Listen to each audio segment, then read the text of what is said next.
नमस्कार, जय हिंद, वंदे मातरम। दोस्तों, आरपी टारगेट एजुकेशन के यूट्यूब चैनल में आप सभी का स्वागत है। आज हम लोग देखेंगे बीएड फर्स्ट ईयर। दोस्तों, अगर आपका बीएड फर्स्ट ईयर है या फिर सेकेंड सेमेस्टर है, आप एमएसडीएसयू से बीएड कर रहे हैं या वीर बहादुर सिंह पूर्वांचल यूनिवर्सिटी से कर रहे हैं या किसी भी यूनिवर्सिटी से अगर आप बीएड कर रहे हैं, तो आप अपने क्लास के अंतर्गत आप अपना जो बीएड फर्स्ट ईयर या सेकेंड सेमेस्टर है उसके अंतर्गत आप देखेंगे कि शैक्षिक तकनीक एंड आईसीटी जो ये बुक है ये कौन सा पेपर है। तो दोस्तों, आप अपने अकॉर्डिंग इसको क्लियर कर लेंगे। तो इस शैक्षिक तकनीक एंड आईसीटी के अंतर्गत हम लोग जो ये बुक है इससे संबंधित 16 यानी 16 वीडियो हम लोगों ने कवर कर लिया है। 16 वीडियो के अंतर्गत ये जो शैक्षिक तकनीक आईसीटी जो बुक है इसके 3 यूनिट हम लोग कंप्लीट कर चुके हैं। एक यूनिट और बचा हुआ है जो कि 2 से 3 वीडियो में हम लोग कवर कर लेंगे। तो दोस्तों, यहाँ पर एक बात और आप लोग जान लीजिए कि जो ये आईसीटी लिखा हुआ है, तो आईसीटी का फुल फॉर्म क्या होता है, हो सकता है कि अभी तक आप लोगों को मालूम ना हो। तो दोस्तों, यहाँ पर आई का मतलब होता है इंफॉर्मेशन, सी का मतलब होता है कम्युनिकेशन और टी का मतलब होता है टेक्नोलॉजी। तो इंफॉर्मेशन कम्युनिकेशन टेक्नोलॉजी यानी सूचना संचार प्रौद्योगिकी। तो देखा जाए तो ये पूरा जो हम लोगों का बुक है ये शैक्षिक यानी शिक्षा के क्षेत्र में तकनीक, नए नए तकनीक का प्रयोग हुआ है। ये कौन कौन से तकनीक प्रयोग हुए हैं इसी से संबंधित ये आपका बुक है। तो आज के ये बुक के अंतर्गत जो हम लोग टॉपिक देखेंगे, वीडियो नंबर ये आपका 70 होगा, ये वीडियो नंबर 17 है आपका। तो इस 17 नंबर वीडियो के अंतर्गत हम लोग देखेंगे भाषा प्रयोगशाला, जो कि एक बहुत महत्वपूर्ण टॉपिक हो जाता है। ठीक है, तो भाषा प्रयोगशाला होता क्या है, इसके अंतर्गत जो ये आपका टॉपिक है इसके अंतर्गत हम लोग देखेंगे भाषा प्रयोगशाला का अर्थ एवं परिभाषा। यानी जो ये भाषा प्रयोगशाला है इसका अर्थ क्या होता है, परिभाषा क्या होता है, भाषा प्रयोगशाला की मुख्य विशेषताएं एवं भाषा यानी भाषा प्रयोगशाला की मुख्य विशेषताएं क्या है। ठीक है, इसको हम लोग इस वीडियो के माध्यम से देखेंगे। इसके बाद तीसरा पॉइंट क्या देखेंगे, तो तीसरा पॉइंट आपका होगा प्रयोगशाला में उपकरण तथा प्रक्रिया। उसके बाद चौथा जो पॉइंट होगा वो होगा आपका भाषा प्रयोगशाला के लाभ और पांचवा आपका पॉइंट हो जाता है भाषा प्रयोगशाला के दोस्त। ये जो पांचों पॉइंट है ये बहुत महत्वपूर्ण पॉइंट है। तो दोस्तों, आप लोग से रिक्वेस्ट है, आप लोगों से रिक्वेस्ट है कि अगर आप ईमानदारी दिखाते हैं, ईमानदारी का मतलब ये कि आप इस वीडियो को बिना स्किप किए हुए अगर लास्ट तक देख लेते हैं तो आप एग्जाम में 100% लिख लेंगे। ये आपका कोई भी टॉपिक भाषा प्रयोगशाला से संबंधित कोई भी टॉपिक नहीं छूटेगा। तो दोस्तों, यहाँ पर आपसे एक छोटी सी रिक्वेस्ट है कि अगर इस वीडियो पर नए हैं, इस चैनल पर अगर नए आप हैं तो चैनल को सब्सक्राइब करके बेल आइकन को दबा लें, क्योंकि इस चैनल पर आपको हर एक सब्जेक्ट के, बीएड के हर एक सब्जेक्ट के टॉपिक वाइज क्लास चलाए जाते हैं। तो आइए देखते हैं सबसे पहले भाषा प्रयोगशाला होता क्या है।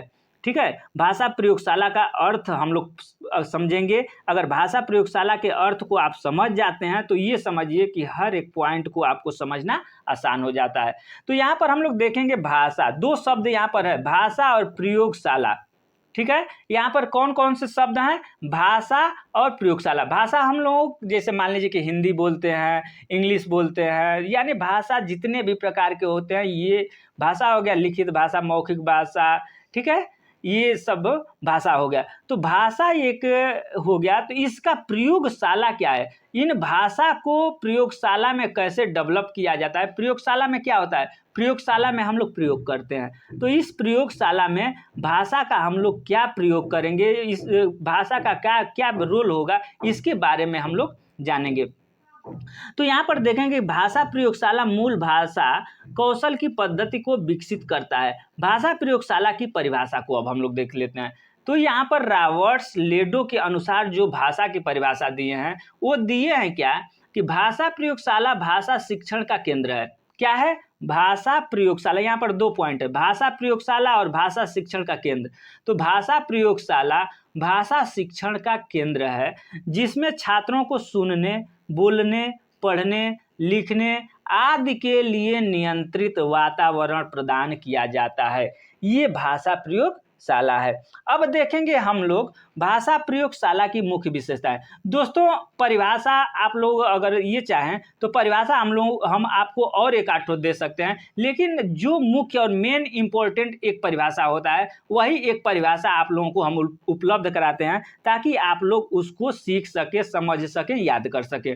अब देखिए, अब हम लोग देखेंगे भाषा प्रयोगशाला की मुख्य विशेषताएं।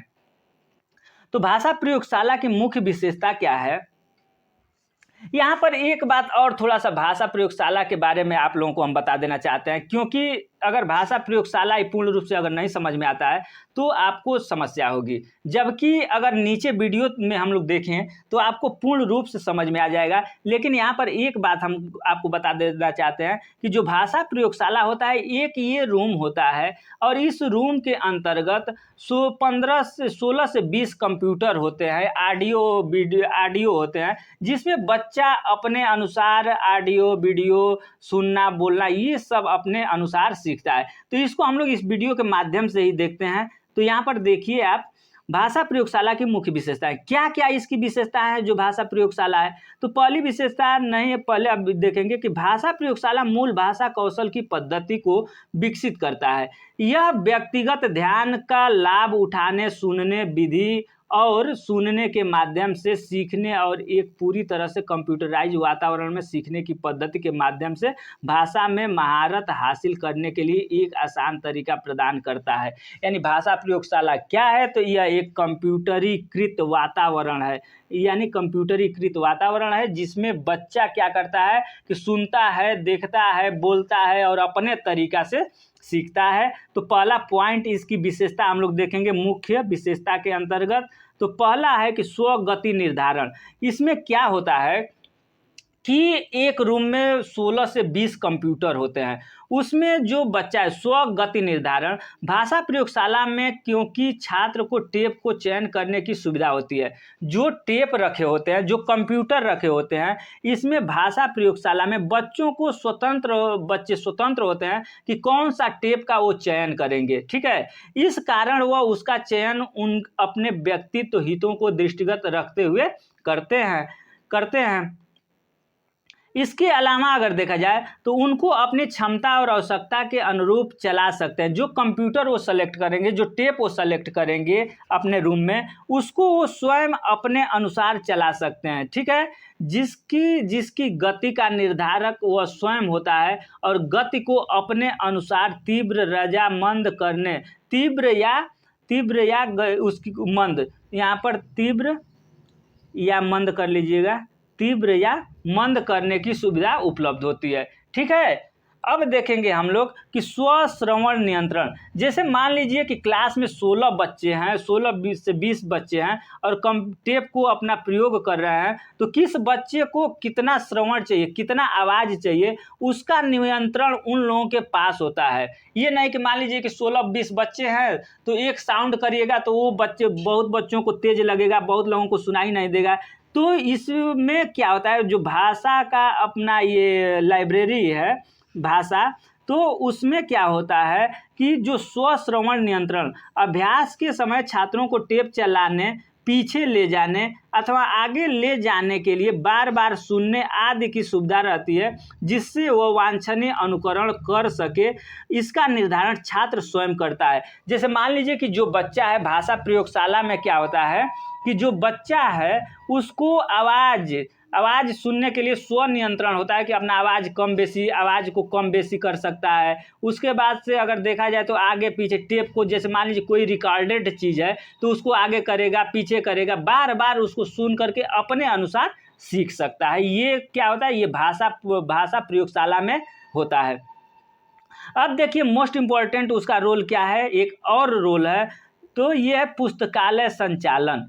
तो इसके माध्यम से छात्र के लिए यह संभव होता है कि वह केंद्रीय स्थान से किसी भी एक्टिव को चयन कर ले, जिससे कि वह स्वयं गति निर्धारण और स्व मूल्यांकन करने की स्थिति में आ जाता है। इस क्रिया से उसका व्यक्तित्व का अधिकतम प्रकाशन संभव है। ठीक है, पुस्तकालय का चयन करता है, उसके बाद से अपने मूल्यांकन कर लेता है। अब देखिए, अब हम लोग देखेंगे कि भाषा प्रयोगशाला में उपकरण तथा प्रक्रिया। जो हमारा भाषा का प्रयोगशाला है, जो हमारा भाषा कक्ष है, तो उसमें कौन कौन से उपकरण होते हैं और क्या प्रक्रिया होती है। ठीक है, तो भाषा प्रयोगशाला अगर हम लोग माने तो एक ऑफिस होता है। तो उस ऑफिस में, भाषा प्रयोगशाला जो ऑफिस है, उस ऑफिस में कौन कौन से उपकरण होते हैं और किस प्रक्रिया से उसके अंतर्गत कार्य होते हैं। देखिए, ये 3 अनुभाग होते हैं। ठीक है, भाषा प्रयोगशाला में कितने उपकरण होते हैं, कितने अनुभाग होते हैं, तो ये 3 अनुभाग होते हैं। तो पहला होता है श्रवण यानी सुनना कोष्ठ बूथ, दूसरा होता है परामर्शदाता सलाहकार का कोष्ठ, और तीसरा होता है निरीक्षण नियंत्रण। तो इसके कहने का मतलब ये है यहाँ पर कि यहाँ पर पहला देखिए, श्रवण कोष्ठ। प्रयोगशाला में 16 से 20 श्रवण कोष्ठ होते हैं। ठीक है, श्रवण कोष्ठ का मतलब ये हो गया कि जो 16 से 20 कंप्यूटर या टेप होते हैं, रूम होते हैं, ठीक है, उसमें क्या होता है, 16 से 20 श्रवण कोष्ठ होते हैं। प्रत्येक कोष्ठ में एक मेज तथा कुर्सी होती है। ठीक है, प्रत्येक कोष्ठ में क्या होता है, एक मेज व कुर्सी होती है जिस पर बैठकर विद्यार्थी अपनी कार्य कर सकते हैं। कोष्ठ में अन्य सामग्री इस प्रकार होती है। जैसे कोष्ठ का मतलब आप एक साधारण अगर भाषा में समझें तो जो भाषा का अपना प्रयोगशाला है उसमें 16 से 20 श्रवण कोष्ठ होते हैं जिसमें बच्चे सुनते हैं। जैसे मान लीजिए कि ये आपका रूम हो गया और इसमें 16 से 20 अपना रूम होते हैं और प्रत्येक रूम में एक टेबल, एक मेज, एक कुर्सी अगर होती है। ठीक है, इसके अलावा क्या क्या होता है, तो इसके अलावा यहाँ पर हम लोग देखेंगे कि दूरभाष परामर्शदाता के वार्तालाप के लिए एक दूरभाष होता है, फोन रखा होता है। उसमें क्या होता है कि जो परामर्शदाता है उससे बातचीत करने के लिए होता है। उसके बाद श्रवणेंद्रिय दूरभाष ईयरफोन होता है।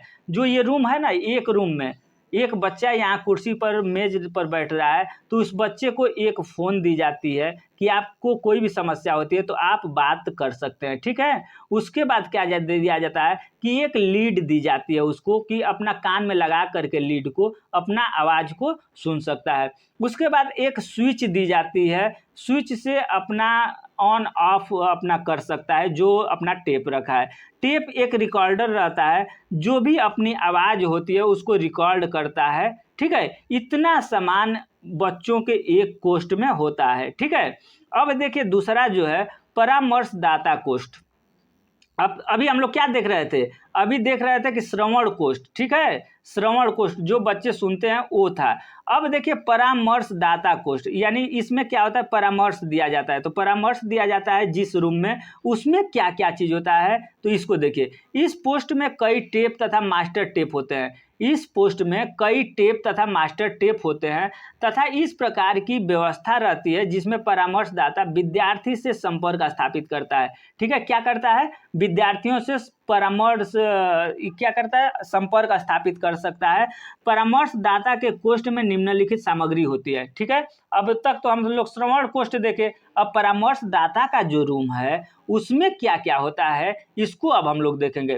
तो इसमें होता है क्या, पहला डिस्ट्रीब्यूशन स्विच। डिस्ट्रीब्यूशन स्विच का मतलब होता है कि इसके माध्यम से छात्रों के लिए रिकॉर्ड किए गए प्रोग्राम नियंत्रण किया जाता है। क्या किया जाता है, आवाज़ को नियंत्रण किया जाता है। ये कहाँ पर होता है, तो ये परामर्शदाता कोष्ठ जो रूम होता है उसमें होता है। तो ये पहला क्या हो गया, डिस्ट्रीब्यूशन स्विच हो गया। इसके माध्यम से छात्रों के लिए रिकॉर्ड किए गए प्रोग्राम नियंत्रण किया जाता है। अब नेक्स्ट पॉइंट हम लोग देखेंगे तो ये मॉनिटरिंग स्विच है। मॉनिटरिंग यानी मॉनिटरिंग किया जाता है जो आपका परामर्श, यहाँ पर देखिए अभी हम लोग देख रहे हैं परामर्श, ठीक है, दाता कक्ष।